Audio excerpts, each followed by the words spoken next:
जी जहाज हैं, जिस जहाज में बैठ करके ना जाने कितने असंख्य भक्तों ने भगवत प्राप्ति कर ली। वो सूरदास कह रहे हैं कौन कुटिल खल कामी मौसम। इससे ये बात प्रमाणित होती है कि ठाकुर जी को एकांत में बैठ करके यदि व्यक्ति अपने अवगुण बतावे तो ठाकुर जी धीरे धीरे उस अवगुण को नष्ट करते। हमारे बिहारी जी को देखो, राधा रमन राधा वल्लभ जी को देखो। मैं कथाओं में कहा करता हूं ठाकुर जी वंशी ही क्यों धारण करते हैं अपने अधर पर। ठाकुर जी ने इतने सारे वाद्यों में केवल वंशी को ही क्यों चुना? क्योंकि बाकी के जितने भी वाद्य हैं ना, पोले सब होते हैं अंदर से, पर सब अपने पोलेपन को छुपा के रखते हैं। वंशी एकमात्र ऐसी है, वो जैसी है ठाकुर जी को प्रस्तुत कर देती है स्वयं को। ढोलक है और भीतर से तो खाली पड़ी है, लेकिन दोनों तरफ से खुद को ढक रखा है। तबला है, भीतर से खाली है पर दोनों तरफ से ढक रखा है। सितार है, वो सितार का तंबूरा होता है पीछे, वो कद्दू के फल से बनता है शायद। पोला होता है अंदर से लेकिन छुपा रखा है। हारमोनियम बाजा है, भीतर इसमें खूब खालीपन होता है पर छुपा के रखता है।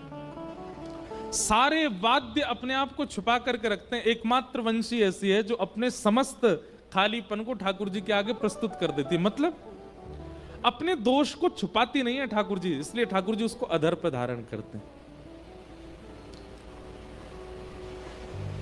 दो कारण, अवगुण ठाकुर जी के सन्मुख कह दो तो अवगुण सद्गुण हो जाएगा, और अवगुण यदि ठाकुर जी को बता दिए गए तो ठाकुर जी स्वीकार कर लेते हैं। ठाकुर जी कहते हैं भैया यहां में कोई लाग लपेट ना है, जे ने को अपने आप पे छुपावे ना है, जैसो है वैसो आगो मेरे सामने।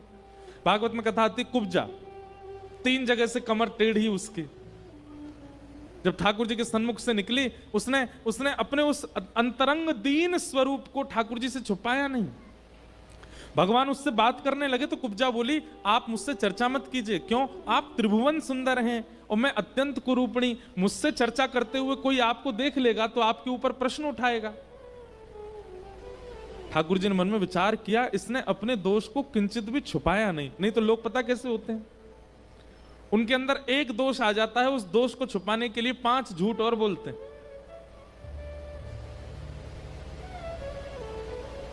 लेकिन कुब्जा ने किसी भी प्रकार से ठाकुर जी के आगे अपने आप को छुपाया नहीं। मैं ऐसी ही हूं नाथ, पर आप मेरे समीप मत आओ। भगवान बोले जो अपना दोष स्वीकार करता है वो मुझे बहुत प्रिय है, इधर आओ। और भगवान ने कुब्जा की थोड़ी पकड़ी, अपनो पाम धरोवा के ऊपर और नेक झटका लगाया। महाराज परम सुंदरी हो गई कुब्जा, स्वस्थ कर दिया ठाकुर जी ने। हम कैसे हैं पता है? बाहर तो सारे गलत क्रियाएं करके आते हैं, लोगों के प्रति दुर्भाव रख के आते हैं, पत्नी पर क्रोध करके आते हैं, बच्चों को भला बुरा सुना के आते हैं, और मंदिर में आकर के चंदन फोटा लगा करके ऐसे बन जाते हैं बिल्कुल इनसे बड़ा कोई भक्त नहीं है महाराज। परम दीन, परम सरल, परम विरक्त ठाकुर जी को ऐसे लोग बिल्कुल प्रिय नहीं। इसलिए भैया अपने दोषों को ठाकुर जी से कहो, अपने दोष ठाकुर जी से कहो।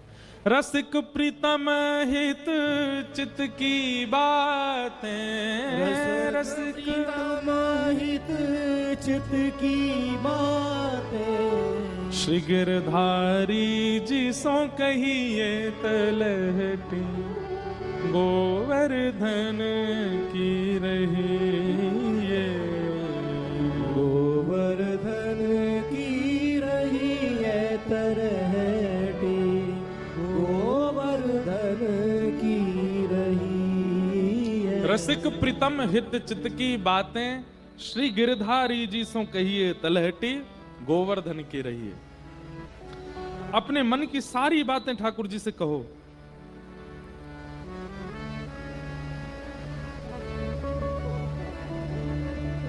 एक लीला चरित्र मुझे याद आया तो मन में भाव आया, सुनाऊं।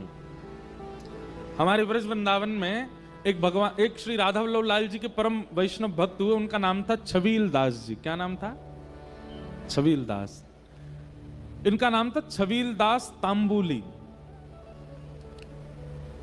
जब श्री राधा वल्लभ लाल जी वृंदावन में विराजमान हुए तो छबील दास जी की सेवा थी, ठाकुर जी का बीड़ी भोग तैयार करते थे। पान की बीड़ी बनाते थे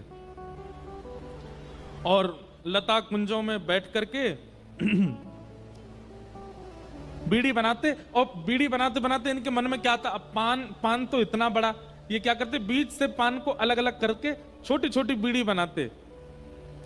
कोई इनसे पूछता, बोले आप पान को बीज से अलग करके छोटी छोटी बीड़ी क्यों बनाते? तो कहते हैं दो भाव हैं इसके प्रति। बोले क्या, हमारे ठाकुर जी भी युगल हैं तो बीड़ा भी युगल जानी चाहिए।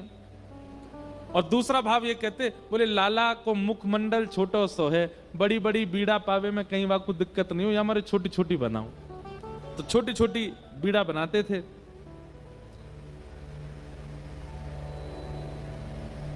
लेकिन जब बीड़ी बनाते थे तो मन में इनके भाव आता था कि पता नहीं श्री ठाकुर जी हमेशा चांदी के पात्र में बीड़ी भर के मैं धर आता हूं मंदिर में, कभी ऐसा सौभाग्य मिलेगा कि मैं बीड़ी बनाऊं और ठाकुर जी मुंह खोल के मेरे सामने बैठ जाएं, वो मोते कहें ले चल अपने हाथ से मुंह पवा दे।